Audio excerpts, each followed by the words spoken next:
ുള്ളത് പ്രിയമുള്ളവരെ, അനാഥരെ നാം കാണുക, പാവപ്പെട്ടവരെ കാണുക, ക്ലേശത്തിലായിരിക്കുന്നവരെ കാണുക, പാർശ്വവൽക്കരിക്കപ്പെട്ടവരെ കാണുക, വേദനപ്പെടുന്നവരെ കാണുക. പൊട്ടിപ്പോയ ബന്ധങ്ങൾ പുനഃസ്ഥാപിക്കുവാനായിട്ടുള്ള ഒരുക്കമാകട്ടെ ക്രിസ്മസ്. ആക്കേണ്ടുന്ന അനുഭവമാണ് ക്രിസ്മസ്. എന്തുകൊണ്ട് എന്ന് ചോദിച്ചാൽ, ക്രിസ്മസ് ഒരു കഥയല്ല എന്നതുകൊണ്ട് തന്നെ. ക്രിസ്മസ് ഒരു കഥയല്ല. ഇടയന്മാർ എന്ന് പറയുന്നത് കഥയിലെ കഥാപാത്രങ്ങളല്ല, അതെല്ലാം അനുഭവങ്ങളാണ്.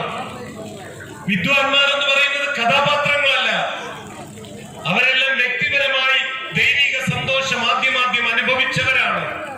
മറന്നു പോകരുത്, ക്രിസ്മസ് ഒരു കഥയല്ല, ദൈവത്തിന്റെ ഇടപെടലാണ്. നീ ഈ ക്രിസ്മസ് ആഘോഷിക്കുമ്പോൾ, ദൈവമേ എനിക്കായിട്ട് എന്ത് ഇടപെടലാണ് കരുതിയിരിക്കുന്നത് എന്ന് ദൈവത്തോട് പ്രാർത്ഥിക്കുക. അവൻ നിനക്കായിട്ട് ഇടപെടും. ദൈവം സന്ദർശിക്കുന്നു, ദൈവം മോചനം നൽകുന്നു, ദൈവം വെളിച്ചം തെളിയിക്കുന്നു, ദൈവം സമാധാനത്തിന്റെ വഴിയിൽ നടത്തുന്നു. ഈ ക്രിസ്മസ് രാത്രിയിൽ നമുക്ക് ഇപ്രകാരം പ്രാർത്ഥിക്കാം: കർത്താവേ, ഞങ്ങളുടെ ജീവിതത്തെയും ഞങ്ങളുടെ കുടുംബത്തെയും ഞങ്ങളുടെ സഭയെയും ഞങ്ങളുടെ സമൂഹത്തെയും ഞങ്ങളായിരിക്കുന്ന അനുഭവങ്ങളെയും നീ വീണ്ടും സന്ദർശിക്കണമേ.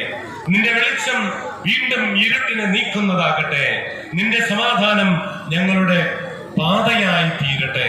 അങ്ങ് ഞങ്ങളോട് ഇടപെടണമേ. എഴുന്നേൽക്കാം.